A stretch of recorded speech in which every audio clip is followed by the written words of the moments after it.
texto que eu li aqui, no livro de Segunda de Reis, fala a respeito de uma família que estava vivendo naquela época, naquele período, e o rei era Jorão, e o profeta era o profeta Eliseu. E aqui fala a respeito de uma mulher que estava passando por um momento muito difícil na sua vida, porque o seu marido, ele tinha ali morrido, e depois que aquele seu esposo ele morre daquela mulher, aquela mulher agora começou a enfrentar vários problemas na sua vida, e uma desses problemas que aquela mulher estava passando é que aquela mulher, ela era uma mulher viúva.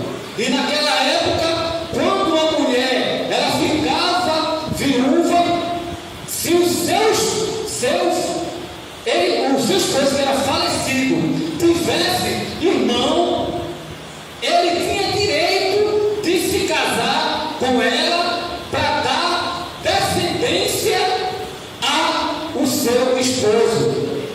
Só se ela não tivesse filho, mas como ela tinha filho, aí as coisas ficam mais difíceis. Ela poderia voltar para a casa dos pais para não ficar desamparada, só que ela tinha a sua casa, ela tinha ali o seu filho. Então as viúvas naquela época viviam numa situação muito difícil, porque as viúvas não tinham pensão, as viúvas não recebiam Bolsa Família, era muito difícil. Quando você lê ainda no livro de Reis, você vai ver que uma mulher viúva estava também passando por uma necessidade muito grande. A mulher sunamita, a viúva de Sarepta, justamente porque ela era uma viúva, ela estava apanhando gravetos ali, numa seca terrível, para fazer um bolo para o seu filho, para ela, para depois morrer. Veja a situação da viúva daquela época. Aí vem o segundo problema daquela mulher, porque depois que o seu esposo morre, a palavra de Deus vai nos falar que o credor chega agora na porta daquela mulher e começa agora a cobrar uma dívida que o seu esposo tinha contraído quando estava ainda em vida. Sabe o que é dívida? Vou dizer para você agora. Dívida é perda de direito. Se você deve alguém e não paga, essa pessoa pode dar dívida de você. Se você deve alguém e não paga, essa pessoa ela pode chegar e cuspir na sua cara. Então, dívida é perda de direito. É por isso que a palavra de Deus nos fala lá no livro de Provérbios, no capítulo 14 e no versículo 27: escapa-te como a gazela do teu predador. Sabe o que é que significa isso? Ou você paga aquilo que você deve, ou você não vai ter sossego. Quem está me entendendo, diga amém. É o segundo problema. O credor estava na porta todos os dias cobrando aquela mulher. E quando uma pessoa naquela época devia alguém, o credor chegava e intimidava a pessoa. Na segunda vez que o credor chegava, aí já era diferente. Levava a mobília daquela pessoa. Aí quando ele chegava na terceira vez, não pagava. Sabe o que acontecia? Ele levava os filhos daquela mulher para ser escravo. Olha só que situação. A mulher já tinha perdido o seu marido, e agora, olha o que está acontecendo. Ela ia perder o seu filho, porque o credor ia levar o filho dela. Ela não tinha condição nenhuma de pagar aquela dívida. E outra coisa, se ela não conseguisse pagar a dívida, ela só ia poder ver os filhos dela. Os filhos só poderiam voltar para casa a partir de 7 anos. Sabe por quê? É Bíblia aqui. No ano do jubileu, isso está no livro de Levítico, capítulo 25. 7º ano, um escravo era libertado. Entendeu? Então, pela lei, se ela não tivesse condição de pagar a dívida dela, do credor, passa para os seus filhos, só daqui a 7 anos. Olha só. Amém? Aí vem o terceiro problema dessa mulher. Sabe o que é o terceiro problema? Quem irá me socorrer? Porque se ela fosse até o rei Jorão, que era o rei daquela época, se ela chegasse para o rei e disse: olha, rei, eu estou passando por uma situação difícil, o credor está na minha porta, está cobrando a dívida. Sabe quem é Jorão? Jorão era filho de Acabe com Jezabel. Jorão ia dizer: você contraiu uma dívida, pague. Você está devendo, pague. Eu não tenho nada a ver com a tua dívida. Jorão era filho de Acabe com Jezabel. Por aí você vê quem era o homem. Então, se ela pegasse: eu vou fugir com meus filhos para não pagar a dívida, sabe o que ia acontecer? Ela não tinha como ir e o credor ia acabar pegando ela no meio da rua. Então, quem iria socorrer ela? Aí a palavra de Deus diz aqui no Salmo 121, eu acho que alguém já leu essa noite aqui: elevo os meus olhos para o monte, de onde virá o meu socorro? O meu socorro vem do Senhor que fez o quê? Os céus e a terra. O socorro é de Deus, irmão.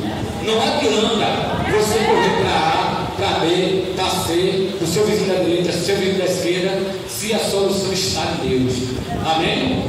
Então, só para você ter uma ideia, quem era o esposo dessa mulher? Segundo o historiador Flávio Joséfo, não sei o que eu estou dizendo, não, é o historiador Flávio Joséfo, que foi um cristão daquela época. O marido dessa mulher era Obadias, aquele que era mordomo de Acabe, e na época que Jezabel estava perseguindo os profetas, querendo matar, ele pegou 100 profetas, botou 50 numa caverna, 50 no outro, e alimentou a pão e água. Aí é de onde vem a Bíblia. Isso aí quem fala é o historiador Flávio Joséfo. Mas o que está em jogo aqui é os 2 filhos dessa mulher. Então, de onde virá o socorro dela? O que ela tem que fazer? Ela era uma serva de Deus, irmão. E servo de Deus tem que buscar em Deus o quê? A resposta. Olha, servo de Deus tem que buscar em Deus, porque é Deus que resolve os nossos problemas. E aquele credor estava todo dia na porta daquela mulher. Só que o credor se esqueceu de uma coisa. Sabe o que o credor se esqueceu? Que crente que tem história com Deus não é vencido pelo seu inimigo. Quem não se lembra de Jefté? Jefté, ele foi para uma guerra. Quando ele volta da guerra, vitorioso, adivinha quem chegou na casa de Jefté? Os efraimitas. Chegaram lá na casa de Jefté e disseram: Jefté, por que foi que você não nos convocou para ir para a guerra com você? Agora nós vamos tocar fogo na sua casa com você junto. Só que esqueceram uma coisa: que crente que tem história com Deus não é vencido pelos seus inimigos. Sabe o que aconteceu com os efraimitas? Morreram tudinho. Que Jefté, olha, passou espada lá na frente, houve uma batalha, amém? E Jefté, com os seus homens, acabou com os efraimitas, amém?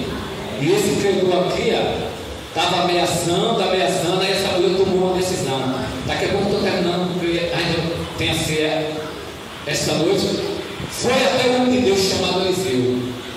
E quando chega lá na casa de Eliseu, olha o que ela disse a Eliseu: meu marido. E ela disse: não, capítulo 1. E uma mulher das mulheres, dos filhos dos profetas, clamou a Eliseu, dizendo: meu marido, teu servo, morreu, e tu sabes que é querido Senhor. Ela chegou contando uma história, dizendo: meu marido, teu servo, ele não era qualquer um, ele era servo de Deus. Quando a gente sai, irmão, da sua casa e está com um problema sério, você vai o quê? Contando uma história no meio do caminho. Senhor, como é que vai ser? O que é que eu vou dizer? O que é que eu vou fazer? O que é que a pessoa vai resolver falar a respeito quando chegar e resolver o problema? Aí vai contando história, né? Aí vai contando história, só que a gente vai contando a história e ao mesmo tempo a gente vai clamando a Deus. Foi isso que ela fez. Ela quando chegou lá, ela clamou. E quando ela clamou, aí o profeta disse: o que é que tens? O que tem eu de fazer? Ele estava dizendo: olha, eu sou apenas um profeta. O que é que eu posso fazer por você? Creio eu, irmão, que naquela hora ela baixou a cabeça e ficou pensando: meu Deus, eu andei esse tempo todo para chegar na casa do profeta, porque o profeta morava ali em Gilgal, um lugar bem distante. E chega aqui, ele diz que eu quis fazer, eu sou apenas um profeta. Só que quando o profeta falou essas palavras, olhou bem para os olhos dela e disse assim. Aí ela disse assim: a tua serva, ela respondeu, não tem nada senão uma botija de azeite. Ela estava falando a verdade, ela não tinha nada em casa, só um pouquinho de azeite. Aí o profeta olhou para ela e começou agora a dar a solução. Vai, pede vaso emprestado a todos os vizinhos, vaso vazio e não pouco. Então entra e fecha a tua porta sobre o teus filhos e deita o azeite em todos aqueles vasos e põe a parte que estiver cheio. Aquela mulher foi para casa, fechou sua porta.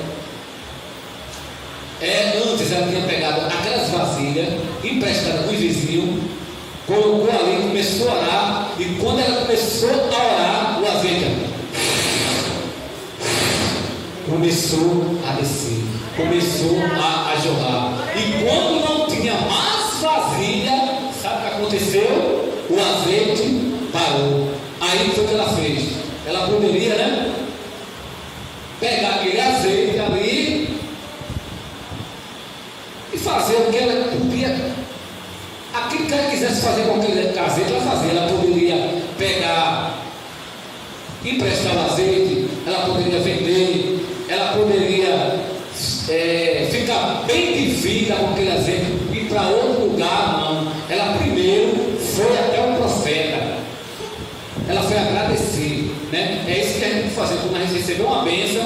Não é sair por mundo afora, gastando, mostrando que tem, deixar a igreja. Não, você tem que vir agradecer. E ela foi até o profeta, agradeceu o profeta, e o profeta disse a ela que ela pegasse o azeite, vendesse o azeite e vivesse o resto. Olha aí o que é que Deus faz, irmão. Aquele que obedece. Isso foi a obediência dela, porque se ela não obedecesse o profeta, fizesse assim como o profeta tinha determinado, nada tinha acontecido. Vou terminar agora por causa da ceia. Aí, olha a receita aqui. 3 coisas que eu aprendo. Vou terminar agora, rapidinho. Deus vê a nossa dor e ouve o nosso clamor diante das dificuldades. Por isso que ela fez. Ela chegou clamando ali ao profeta. Segundo, o milagre começa com aquilo que nós temos. Ela tinha só o quê? Um pouquinho de azeite. Então, um pouquinho que Deus tem, que você tem na sua casa, Deus vai fazer o quê? A multiplicação. Não muito mesmo, pouco. Ser fiel um pouco e eu coloco o quê? Não vou terminar agora. 3. Fé e obediência abre as portas para o milagre. Foi isso que ela fez. Ela tinha fé e tinha o que, igreja? Obediência. Quem está entendendo, diga amém.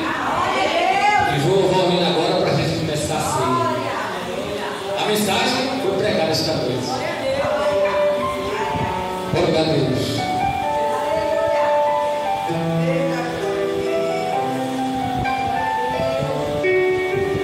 Pai, quantas vezes eu tive que chorar quando não podia te adorar.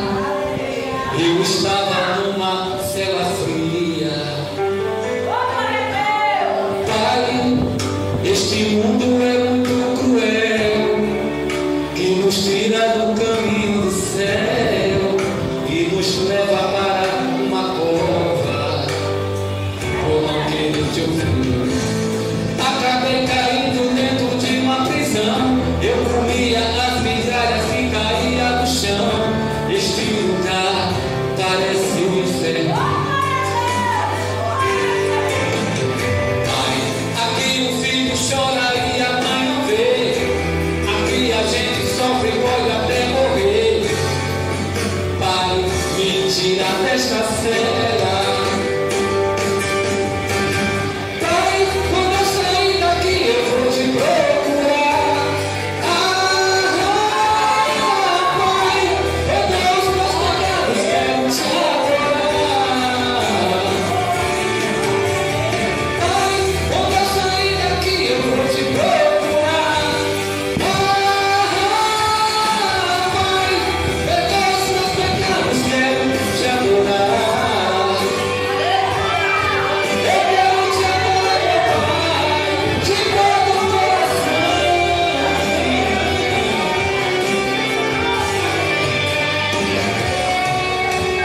Pai, eu tinha tudo para ser feliz. Na tua casa eu tinha raiz. Na minha vida não faltava nada. Pai, eu não perdi o ciclo de oração. Eu estava sempre em tua comunhão, mas eu acabei fazendo coisa errada por não querer te ouvir. Acabei caindo dentro de uma prisão. Eu comia as